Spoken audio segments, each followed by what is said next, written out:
দেখেন রব্বানী সাহেব, মানুষ তো এক হাত না, দুই হাত, দুই পা, অনেকে সবই হারায়, কিন্তু আপনি তো শুধুমাত্র একটি হাত হারিয়েছেন।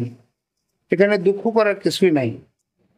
মহান আল্লাহ তাআলা প্রত্যেক মানুষকে সৃষ্টি করেছে এবং একটা না একটা সমস্যার মধ্যে একদিন না একদিন থাকেই।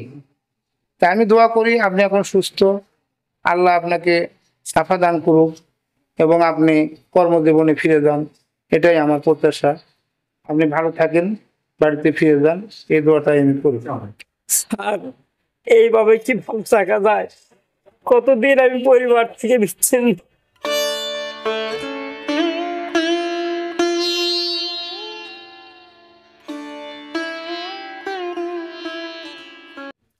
ঠিক আছে, কান্নাকাটি করেন না। আপনি এখন ভালো আছেন, বাসায় চলে যান, যা ভালো থাকেন, সুস্থ থাকেন।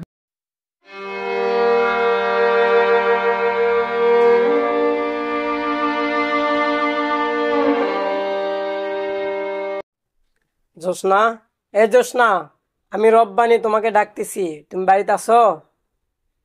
জোসনা, এ জোসনা, আমি রব্বানি তোমাকে ডাকতেছি, তুমি বাড়িতে আছো? বাবা, তোমার মা কই? বাবা, তুমি এতদিন পর কোথায় থেকে আসলা? বাবা, আমার একটা অ্যাক্সিডেন্ট হয়েছিল, আমি তো মেডিকেল থেকে আসলাম। বাবা, তোমার হাত? বাজান, আমার অ্যাক্সিডেন্টের পর হাতটা কেটে বাদ দেয়া লাগছে। বাজান, তোমার মা কই? বাজান, তোমার জন্য অপেক্ষা করতে করতে মা না বিয়ে হয়ে গেছে। আমি আর একাই থাকতে পারি না বাজান, আমার মায়ের কাছে নিয়ে যাও। বাজান, তুই কি বললি? তোর মা আমার জন্য একটু অপেক্ষা করতে পারলো না বাজান? বাজান, এখন আমি আর কি করব বাজান?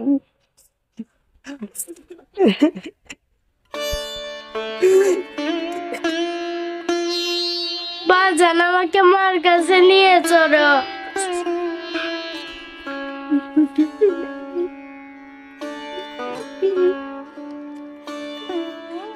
নাহলে আমি নানি বাড়ি চলে যাব। যা, তোর আমাকে ছেড়ে সবাই চলে যা। খোদা, এই দুনিয়াটা বড়ই স্বার্থপর। শুধু 1 মাসের ব্যবধানে আমার সব শেষ।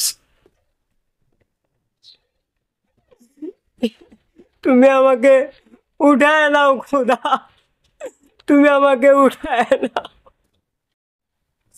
আমার তো কোনো অপরাধ ছিল না, আমি তো কোনো দোষী না, তবে কেন আমার সাথে এমন হলো?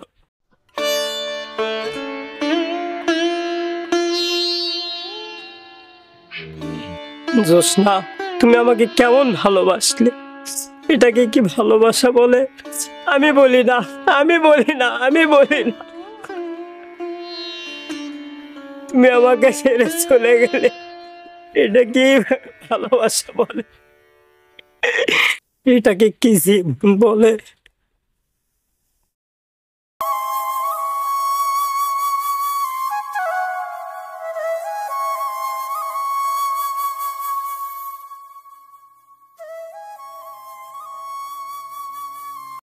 আর কখনো আসবো না এই বাড়িতে, আর কখনোই আসবো না।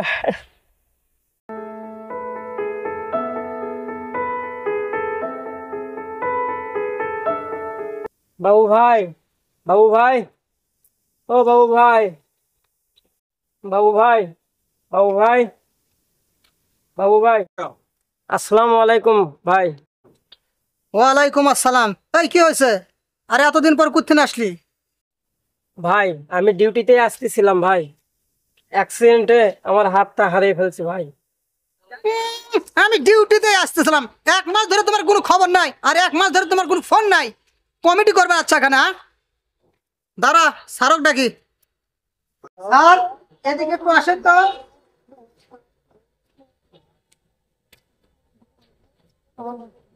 বাবু কে এটা? স্যার, এটা তো আমাদের মেলের একজন কর্মচারী, এর নাম হচ্ছে রব্বানি। আমাদের মেলের কর্মচারী? তো ওর হাত কই? কি দিয়ে কাজ করতেছিল এতদিন? স্যার, ওই এখানে 1 মাস আগে আমাদের কারখানাতে আসতে গিয়ে রোড অ্যাক্সিডেন্টে তার একটা হাত কাটা গিয়েছে। 500 টাকা দিয়ে ওকে বিদায় করো, ওর হাত নাই, ওকে আমি কি করব? স্যার শুধু আপনারটাই দেখলেন, আমারটাও একটু দেখেন স্যার। এই ফকনের বাচ্চাদের এটাই একটা সমস্যা, চোখের কোনা পানি আসাই থাকে। স্যার আমার বউ বাচ্চা আমাকে ছেড়ে সবাই চলে গেছে স্যার, একটু চাকরি দেন, কিছু না হলেও আমাকে দারোয়ানের চাকরি দেন স্যার। দারোয়ানের চাকরি করবি? বন্দুক চালাতে পারবি?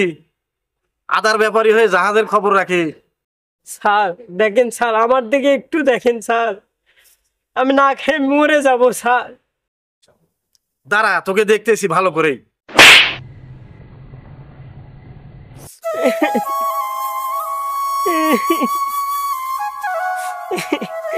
এত মূল্যায়ন হয়ে গেলাম এই কোম্পানিতে আমি। এ বাবু আসো তো এদিকে। কি রে রব্বানি, হ্যাঁ আজকে আমার হাত নাই দেখে আমি অমূল্যায়ন হয়ে গেছি। দুনিয়াটা আমার কাছে পাহাড়ের মতো ভারী লাগতেছে রে ভাই।